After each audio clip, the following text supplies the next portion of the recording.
to go. Hello. The headlining tour in America was phenomenal. That was my first ever headlining tour as EAJ in America, so it was really surreal, like just singing songs, and like you put so many hours in the studio, you forget that people are gonna listen to it almost, because you're just so in your head about, is this perfect? Are people gonna hear this and be able to listen to it over and over? And you forget the fact that people just kind of enjoy music to enjoy music. So when you're out there on the show and everyone's singing enemy, enemy, enemy, you're just like, ooh, I forgot, but now I remember. So I think it's a little bit of both, but definitely more so excitement. Usually I only play songs if I'm sure I'm gonna release them. The song that I did on tour was called Mad, and it's pretty much a song about just being very upset at someone, which I think literally anyone in the world can relate to, because everyone's been pissed at somebody, right? And it had really good reception, so I'm hoping today that it has good reception too. I'm excited. I think Voices and Forest are coming out pretty soon, in my opinion, as far as I know, and I'm never sure. I've been saying soon since last year, but I would hope that it comes out soon. Friendly Fire, I'm still looking for the right situation. I don't feel like that's a song that I want to just release on my own. It's something that I kind of want to collaborate with someone on, because I feel like the song is like, it holds a very special place in my heart, and I wouldn't want to just, not that I'm releasing the other ones willy-nilly, but I need that one to be perfect.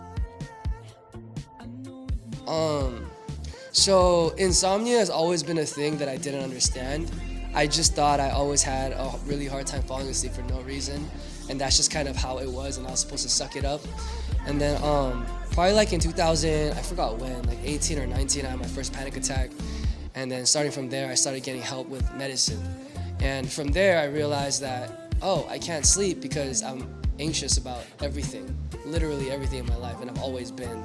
So I actually use some medication, and also some melatonin's always good. Melatonin helps a lot, so I've been getting the help of that, and these days I've been sleeping a lot better, so I'm happy. That has actually been really hard for me. I just had a tour, and the tour was amazing. But every time I went home, right now I'm figuring out my next project, and there's a lot of problems here and there, which may be small, which may be large, but sometimes I just don't know how to deal with anything. And right now I have no one to talk to about it, because my situation is very unique, I feel like, and not a lot of people do what I did. For better or for worse. I can't say if that was the right move or the wrong move, but I did it, and I kind of have to live with it. So I haven't really found anyone that I can talk to about it, but maybe someday there will be a group of people that I can. It's not so much that. It's like I feel like there was a whole process to it, and the situation that I'm in right now is very specific, and it's like I don't know who to turn to for advice. This past year, I've had a lot of trouble with people. I've lost a lot of trust in people and themselves, and as corny as it sounds, humanity, I guess. And I've been backstabbed a lot this year, and it's been a little tough. So I'm just trying to refine my trust for people, I think, right now. So I don't know, that was a long way of answering that question, but I hope it answers it. First of all, don't follow my footsteps. I made a lot of dumb, rash decisions that I regret, and some I don't, some I stand by.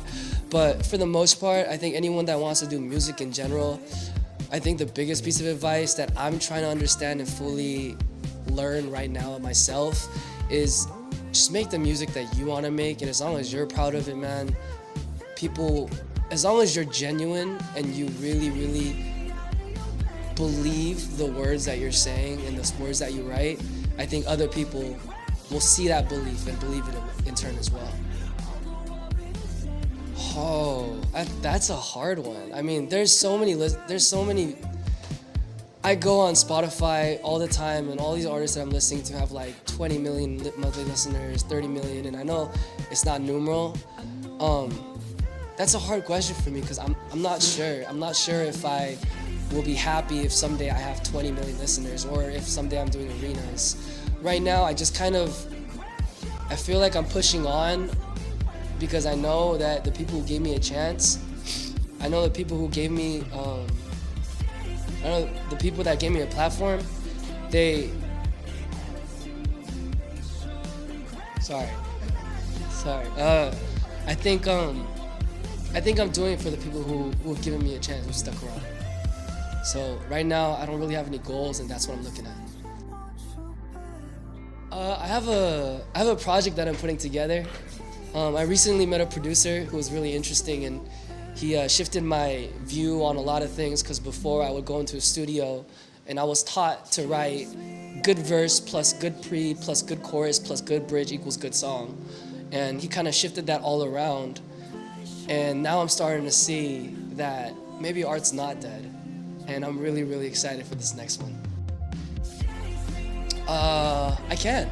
It's well, he's been involved in a lot of the songs so far, and the person who I've like kind of consulted with and who's given me this advice is actually a lot younger than me, but his name is John Samuel, and he's an amazing producer, and I am 100% certain someday, very, very near in the future, he will be a very, very big producer. Awesome. You almost made me cry, man. You're good. You're good. You're good.